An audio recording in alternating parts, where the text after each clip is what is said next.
Ézéchiel, chapitre 29. La 10e année, le 12e jour du 10e mois, la parole de l'Éternel me fut adressée en ces mots. Fils de l'homme, tourne ta face vers Pharaon, roi d'Égypte, et prophétise contre lui et contre toute l'Égypte. Parle et tu diras. Ainsi parle le Seigneur, l'Éternel. Voici j'en veux à toi, Pharaon, roi d'Égypte, grand crocodile qui te couche au milieu de tes fleuves, et qui dit mon fleuve est à moi, c'est moi qui l'ai fait. Je mettrai une boucle à tes mâchoires, j'attacherai à tes écailles les poissons de tes fleuves, et je te tirerai du milieu de tes fleuves avec tous les poissons qui s'y trouvent et qui seront attachés à tes écailles. Je te jetterai dans le désert, toi et tous les poissons de tes fleuves. Tu tomberas sur la face des champs, tu ne seras ni relevé ni ramassé. Aux bêtes de la terre et aux oiseaux du ciel, je te donnerai pour pâture. Et tous les habitants de l'Égypte sauront que je suis l'Éternel, parce qu'ils ont été un soutien de roseau pour la maison d'Israël. Lorsqu'ils t'ont pris dans la main, tu t'es rompu, et tu leur as déchiré toute l'épaule. Lorsqu'ils se sont appuyés sur toi, tu t'es brisé, et tu as rendu leurs reins immobiles. C'est pourquoi ainsi parle le Seigneur l'Éternel. Voici je ferai venir contre toi l'épée, et j'exterminerai du milieu de toi les hommes et les bêtes. Le pays d'Égypte deviendra une solitude et un désert, et ils sauront que je suis l'Éternel parce qu'il a dit, le fleuve est à moi, c'est moi qui l'ai fait.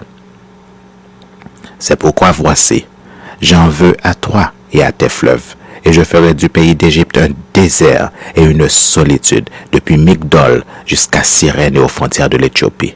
Nul pied d'homme n'y passera, nul pied d'animal n'y passera, et il restera 40 ans sans être habité. Je ferai du pays d'Égypte une solitude entre les pays dévastés, et ces villes seront désertes entre les villes désertes. Pendant 40 ans, je répandrai les Égyptiens parmi les nations, je les disperserai en divers pays. Ainsi parle le Seigneur l'Éternel. Au bout de 40 ans, je rassemblerai les Égyptiens du milieu des peuples et ils auront été dispersés. Je ramènerai les captifs de l'Égypte. Je les ramènerai dans le pays de Patros, dans le pays de leur origine. Et là, ils formeront un faible royaume. Ce sera le moindre des royaumes et il ne s'élèvera plus au-dessus des nations. Je les diminuerai afin qu'ils ne dominent pas sur les nations. Ce royaume ne sera plus pour la maison d'Israël un sujet de confiance. Il lui rappellera son iniquité quand elle se tournait vers eux. Et ils sauront que je suis le Seigneur, l'Éternel.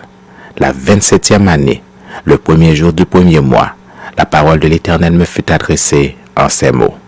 Fils de l'homme, Nebuchadnezzar, roi de Babylone, a fait faire à son armée un service pénible contre Tyr. Toutes les têtes sont chauves, toutes les épaules sont écorchées, et il n'a retiré de Tyr aucun salaire, ni lui ni son armée, pour le service qu'il a fait contre elle.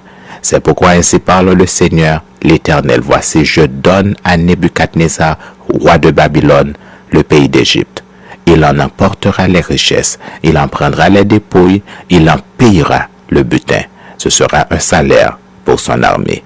Pour prix du service qu'il a fait contre Tyr, je lui donne le pays d'Égypte, car ils ont travaillé pour moi, dit le Seigneur, l'Éternel. En ce jour-là, je donnerai de la force à la maison d'Israël, et je t'ouvrirai la bouche au milieu d'eux, et ils sauront que je suis l'Éternel.